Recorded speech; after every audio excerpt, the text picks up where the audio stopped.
భరతనాట్యం, కూచిపూడి, ఒడిస్సా నృత్యాలలో నిష్ణాతురాలైన యామిని కృష్ణమూర్తి అకాల మరణం కళారంగానికి తీరని లోటని రాయలసీమ రంగస్థలి చైర్మన్ కుంటాల గోపీనాథ్ రెడ్డి అన్నారు. తిరుపతిలోని రాయలసీమ రంగస్థలి కార్యాలయంలో యామిని కృష్ణమూర్తి చిత్రపటానికి కళాకారులు పుష్పాంజలి కట్టించి నివాళులర్పించారు. ఈ సందర్భంగా కుంటాల గోపీనాథ్ మాట్లాడుతూ యామిని కృష్ణమూర్తి ఆంధ్రప్రదేశ్లోని చిత్తూరు జిల్లా మదనపల్లిలో 1940 డిసెంబర్ 20న జన్మించారని తెలిపారు.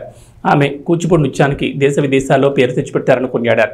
కర్ణాటక సంగీతం కూడా నేర్చుకుని పాట పాడుతూ నృత్యం చేసి ప్రదర్శనలు ఇచ్చారన్నారు. భరతనాట్యం, కూచిపూడి నృత్యాల్లో ప్రావీణ్యం సంపాదించిన యామిని చిన్నతనంలోనే తొలి నృత్య ప్రదర్శన ఇచ్చారని తెలిపారు. అప్పటి నుంచి వేలాదిగా ప్రదర్శనలు ఇచ్చి దేశ విదేశాల్లో పేరు పొందారన్నారు. వేలాది మందికి భరతనాట్యం, కూచిపూడి నేర్పిన ఘనత ఆమెకే దక్కిందన్నారు. ఈ కార్యక్రమంలో కళాకారులు కెఎన్ రాజా, పొన్నాల విజయరెడ్డి, సుబ్రహ్మణ్యం రెడ్డి, ఫణిభూషణ్ రెడ్డి, రాజశేఖర్ రెడ్డి, బంకుచంద్ర, సంభోల హరినాథ్ తదితరులు పాల్గొన్నారు.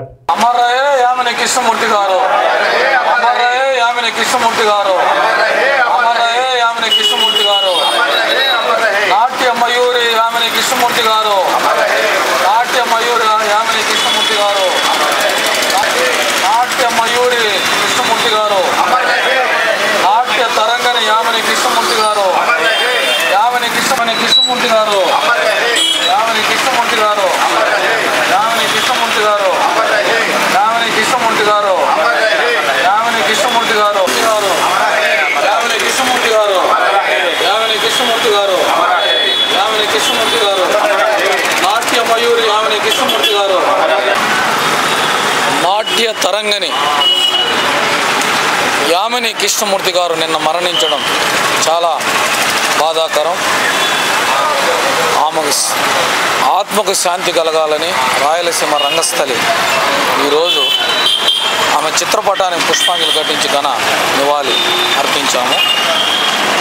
యామిని కృష్ణమూర్తి గారు భరతనాట్యం, కూచిపూడి నృత్యాన్ని దేశ విదేశాల్లో ప్రదర్శించి మన భారతీయ సంస్కృతి సంప్రదాయాలకు వెన్నెత్తిచ్చిన నాట్య తరంగని యామిని కృష్ణమూర్తి గారు.